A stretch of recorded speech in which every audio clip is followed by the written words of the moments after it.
Congratulations. Electricity board engineer തിരുമൽപ്പാടിന്റെ case അന്വേഷണം നിങ്ങളെ ഏൽപ്പിച്ചുകൊണ്ടുള്ള DGPയുടെ സ്പെഷ്യൽ ഓർഡർ. ACPയുടെ ഇൻവെസ്റ്റിഗേഷൻ സ്റ്റോറി സീരിയലൈസ് ചെയ്യാൻ പത്രങ്ങൾ ഇപ്പോഴേ കോളം ഒഴിച്ചിട്ട് കാത്തിരിക്കുകയായിരിക്കും. തുടങ്ങിക്കോടോ കാവടിയാട്ടം. മാഡം എന്നെ തെറ്റിദ്ധരിക്കരുത്. ഇതിൽ ഔട്ട് ഓഫ് ദി വേ ആയിട്ട് ഞാൻ ഒന്നും ചെയ്തിട്ടില്ല. CM നേരിട്ടെടുത്ത തീരുമാനമാണ്. ചെയ്തു തരുവാൻ കളിയറിയാവുന്നവർ പുറകിലുണ്ടാവുമ്പോ നിങ്ങളൊന്നും ചെയ്യണ്ട. കിട്ടേണ്ടത് കിട്ടേണ്ട സമയങ്ങളിൽ കിട്ടിക്കൊണ്ടിരിക്കും. തരുമ്പോ കൈനീട്ടി വാങ്ങി തരുന്നവരുടെ കാല് നക്കുക.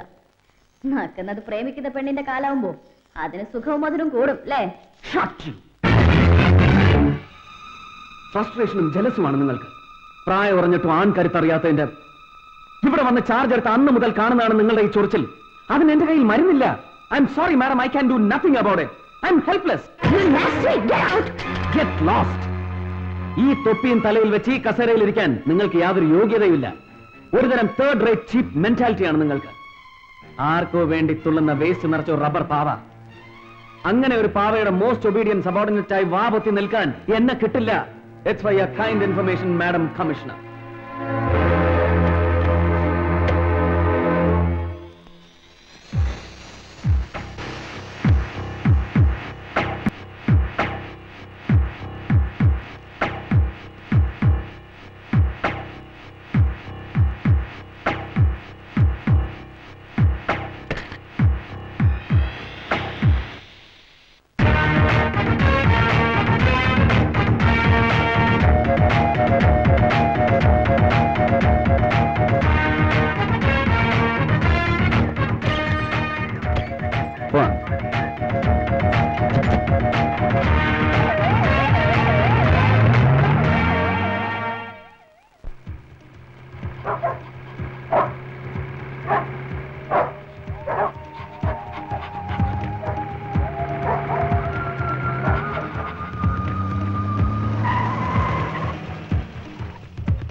അബൂട്ടിയെ ഒന്ന് കാണാനാണ് ഞങ്ങൾ വന്നത്. അയ്യോ സാർ, പട്ടികളൊന്നും പ്രസവിച്ചിട്ടില്ല. ഇപ്രാവശ്യം ഒന്നിനെയും ക്രോസ് ചെയ്യേണ്ടെന്നാണ് മോളിൽ നിന്നുള്ള ഓർഡർ. പട്ടിക്കുട്ടിയല്ല, അബൂട്ടിയെ കൊണ്ടുപോകാനാണ് ഞങ്ങൾ വന്നത്. സാധാരണ എന്നെ ഏമാമാര് കാണാൻ വരുന്നത് പട്ടി പറ്റോ അല്ലെങ്കിൽ ഇവിടുന്നുണ്ടേ പട്ടി കുഞ്ഞ് പെര തുറന്നു അതിന് സൈക്ലോൺ കൊടുക്കണോ മൈക്ലോൺ കൊടുക്കണോ എന്നൊക്കെ ചോദിക്കാനാണ്. അതുകൊണ്ട് ചോദിച്ചാണ് സാർ, ക്ഷമിക്കണം. എഞ്ചിനീയർ തിരുവൽപ്പാടിന്റെ മർഡർ കേസ് അന്വേഷിക്കുന്നത് സാറാണ്. ഇൻവെസ്റ്റിഗേഷൻ ടീമിൽ അബൂട്ടിയും കൂടെ വേണം. സോറി സാർ, ടീമിൽ കോറം തേക്കാനാണെങ്കിൽ എന്നെ ഒഴിവാക്കണം. സബ് ഇൻസ്പെക്ടർ അബൂട്ടിയാണ് എനിക്ക് വേണ്ടത്. അതുകൊണ്ടാണ് തേടി ഇങ്ങോട്ട് വന്നത്. സേവിയറാണ് നിങ്ങളെ റെക്കമെൻഡ് ചെയ്തത്. നിങ്ങളുടെ സർവീസ് റെക്കോർഡ് ഞാൻ ശ്രദ്ധിച്ചു. വല്ലച്ചറ കൊലക്കേസ് നിങ്ങൾ അന്വേഷിച്ചതും വെറും 4 ദിവസം കൊണ്ട് തെളിയിച്ചതും എനിക്ക് വളരെ ഇഷ്ടപ്പെട്ടു. Really A head with brain. Thank you sir. അതുകൊണ്ടാണല്ലോ എന്നെ ഇവിടുത്തെ പോലീസ് പറ്റിയുടെ ചെല്ലും പേനും പിറക്കാൻ നിയോഗിച്ചത്. പട്ടി ഞമ്മക്ക് ഹറാമാണെങ്കിലും ഹലാക്കാക്കില്ല സാർ, നന്ദിയുള്ള വർഗമാണ്. അതൊക്കെ മറന്നേക്കോ അബൂട്ടി. നാളെ മുതൽ നമ്മൾ ഒരുമിച്ച് തുടങ്ങുന്നു ഒരു പുതിയ തുടക്കം. Sir okay.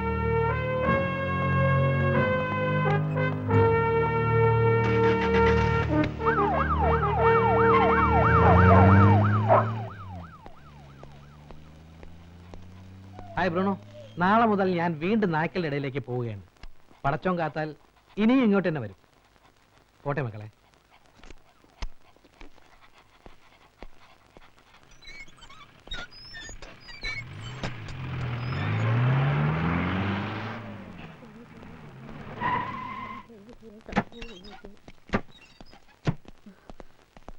കിട്ടിയോ മോനെ? എന്റെ മോനെ കൊന്ന ദുഷ്ടന്മാരെ കിട്ടിയോ? എന്റെ ഈശ്വരന്മാരെ, എന്നെ ഇട്ട് അവനെ കൊണ്ടുപോയല്ലോ.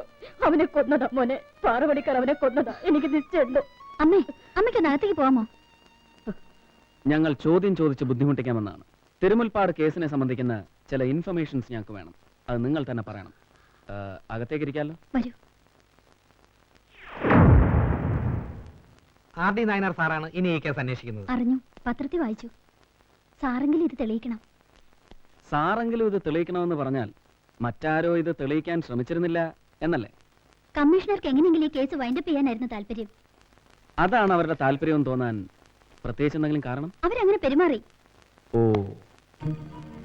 തിരുമുൽപ്പാടിന് ജോലി സ്ഥലത്ത് ഏതെങ്കിലും തരത്തിലുള്ള പ്രോബ്ലംസ് ഉള്ളതായി നിങ്ങൾക്കറിയാം? കോൺട്രാക്ടേഴ്സ്, സുപ്പീരിയർ ഓഫീസേഴ്സ്, അങ്ങനെ ആരെങ്കിലും ആയിട്ട്? ഇല്ല സർ. ശത്രുക്കൾ ആരെങ്കിലും? അങ്ങനെയൊന്നും ഉള്ളതായി എനിക്കറിയില്ല. എന്നോട് പറഞ്ഞിട്ടുമില്ല. എന്റെ ഭർത്താവ് ഒരു പാവമായിരുന്നു. ഓഹോ, പാവമായിരുന്നു എന്ന് വെച്ചാൽ നിങ്ങളുടെ പാവയായിരുന്നു എന്നർത്ഥം അല്ലേ? അല്ല, ആഴ്ചയിൽ 6 ദിവസവും തിരുമുൽപ്പാട് ഒറ്റയ്ക്ക് പവർ ഹൗസിലെ ക്വാർട്ടേഴ്സിലായിരുന്നു താമസം അല്ലേ? അതെ. പിന്നെ എപ്പോഴാ നിങ്ങൾ പരസ്പരം കണ്ടിരുന്നത്? ശനിയാഴ്ച ഈവനിങ് വരും, തിങ്കളാഴ്ച കാലത്ത് പോകും. ഭാര്യയായിരുന്നിട്ടും നിങ്ങൾ എന്തുകൊണ്ട് ക്വാർട്ടേഴ്സിൽ പോയി താമസിച്ചില്ല? അതോ ഇനി നിങ്ങൾ തമ്മിൽ വല്ല... അമ്മയ്ക്ക് സുഖമില്ലാത്തോണ്ടാ ഞാൻ ഇവിടെ താമസിച്ചിരുന്നത്. അതൊരു കാരണമാക്കി നിങ്ങൾ ഒഴിഞ്ഞു മാറുകയായിരുന്നില്ലേ? അല്ല. സത്യം പറയണം, നിങ്ങളുടെ ദാമ്പത്യ ജീവിതം ഒരു പരാജയമായിരുന്നില്ലേ? കുട്ടികളില്ലാത്തതുകൊണ്ട് ഭർത്താവിനോട് നിങ്ങൾക്ക് വെറുപ്പായിരുന്നില്ലേ? ഇല്ല. സംഭവ ദിവസം, അതായത് കൊല്ലപ്പെട്ട ദിവസം, തിരുമുൽപ്പാട് കൊണ്ട് ഫോൺ ചെയ്തിരുന്നു. ഇല്ല. നിങ്ങൾ അങ്ങോട്ട് ഫോൺ ചെയ്തിരുന്നോ? ചെയ്തിരുന്നു. എന്തിന്?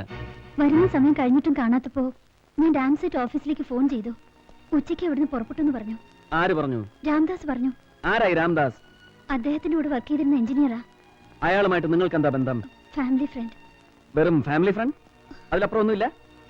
ചോദിച്ചതിന് ഉത്തരം പറയുക. ഇല്ല. ആരാണ് സംഭവം ഇവിടെ ആദ്യം വന്ന് അറിയിച്ചത്? കമ്മീഷണർ. ഭർത്താവിന്റെ മരണത്തിൽ നിങ്ങൾക്ക് ആരെങ്കിലും സംശയമുണ്ടോ? ഉണ്ട്. പോലീസിനെ. അവരിത് തെളിയിക്കില്ല. അങ്ങനെ തോന്നാൻ കാരണം? എനിക്കറിയാം. ഭർത്താവിനെ കൊന്നത് പോലീസ് ഒരിക്കലും തെളിയിക്കില്ലെന്ന് നിങ്ങൾക്ക് ആരെങ്കിലും വാക്ക് തന്നിട്ടുണ്ടോ? അതോ ഇനി നിങ്ങൾ ആർക്കെങ്കിലും വാക്ക് കൊടുത്തിട്ടുണ്ടോ? അനാവശ്യമായ തോന്നലുകളൊന്നും വേണ്ട.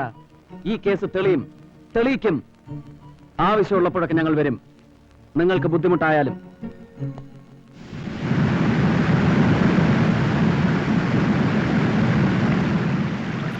അന്നുച്ചയ്ക്ക് 2 മണിക്ക് തന്നെ തിരുമുൽപ്പാട് വീട്ടിലേക്ക് പോയി എന്നുള്ളത് രാംദാസിന് ഉറപ്പാണല്ലോ. പിന്നെ മാറ്റി പറയരുത്. ഇല്ല സർ, കോടതി മൊഴി മാറ്റി പറഞ്ഞാൽ എന്ത് ചെയ്യും? ഇവരൊന്നും പറയുന്ന കാര്യമാക്കണ്ട ആട്ടി. I M dam sure sir. കാരണം 2 മണി സൈറൻ അടിച്ചു കഴിഞ്ഞ് തിരുവുൽപ്പാട് സാർ ഇറങ്ങി. ഇപ്പൊ പുറപ്പെട്ടാൽ ഒരു 5-5:30 മണിയോടുകൂടി വീട്ടിലെത്താമെന്നും പറഞ്ഞിരുന്നു. അതൊക്കെ എല്ലാവർക്കും അറിയാവുന്ന കാര്യമല്ലടോ. ഇവർ തന്റെ മൊഴിയെടുക്കാൻ വന്നതാ. അങ്ങോട്ട് മൊഴി കൊടുക്ക്. Sir please. രാംദാസ് ഇവിടെ അസിസ്റ്റന്റ് എഞ്ചിനീയറായി ജോയിൻ ചെയ്തിട്ട് എത്ര കാലമായി? 4 വർഷം. ഈ 4 വർഷമായിട്ട് തിരുവുൽപ്പാടിനെ എനിക്കറിയാം. എന്ത് പറയാടോ തനിക്ക് അതിനെ പറ്റി? സർ, ഞാൻ ചോദിച്ചത് രാംദാസിനോടാണ്. ഉത്തരവും രാംദാസ് തന്നെ പറയണം. I hope you get me. പറയൂ രാംദാസ്. സർ, പുള്ളിക്ക് ഒരു പോസ്റ്റ് ലൈഫ് സ്റ്റൈൽ ഒന്നും ഉണ്ടായിരുന്നില്ല. ആ. ചീഫ് എഞ്ചിനീയർ ആയിരുന്നിട്ട് കൂടെ ഈ അടുത്തിടയ്ക്കാണ് സ്വന്തമായിട്ടൊരു വാഹനം വാങ്ങിയത്. ഓ. അതും പുള്ളിക്കാരന്റെ വൈഫിന്റെ നിർബന്ധം കൊണ്ടാ. എന്നാൽ വൈഫ് തന്നോട് പറഞ്ഞു? വൈഫല്ല, തിരുവുൽപ്പാട് സാർ തന്നെ പറഞ്ഞു. വാ. തിരുമുൽപ്പാടിനെ അന്ന് ആരൊക്കെ ഫോൺ ചെയ്തു എന്നാ രാംദാസ് പറഞ്ഞത്? ആദ്യം പവറോണിൽ നിന്നു, ആ. പിന്നെ സീമ എന്ന് പറഞ്ഞ സ്ത്രീ. സീമ? ആരും വിളിച്ചു എന്ന് പറഞ്ഞില്ലല്ലോ സർ. പറഞ്ഞില്ല, പക്ഷെ ഇപ്പൊ പറഞ്ഞു. ആരായി സീമ? മരിച്ചുപോയ എ രഘുവിന്റെ ഭാര്യ. എപ്പോഴും വിളിക്കാറുണ്ടോ? ഇടയ്ക്കൊക്കെ. ആ, ശരി Ramdas, thank you. Sir, Abootty, അടുത്തത്? Board member Moosa. Right. അങ്ങനെ കാണാൻ പറ്റില്ല. അതിന് അപ്പോയിന്റ്മെന്റ് എടുത്ത് അങ്ങ് വൈദ്യുതി പോകാൻ വന്നേക്കും. അതെ, ഇൻവെസ്റ്റിഗേഷൻ ഞങ്ങളുടെ സൗകര്യത്തിന്, അല്ലാതെ അവന്റെ മറ്റേ... ഞങ്ങൾ മുൻകൂട്ടി അപ്പോയിന്റ്മെന്റ് വാങ്ങിച്ചിട്ട് വിജിലൻസ് എഴുതിയ കാര്യമായിട്ട് വന്ന് കണ്ടോളാം. സർ,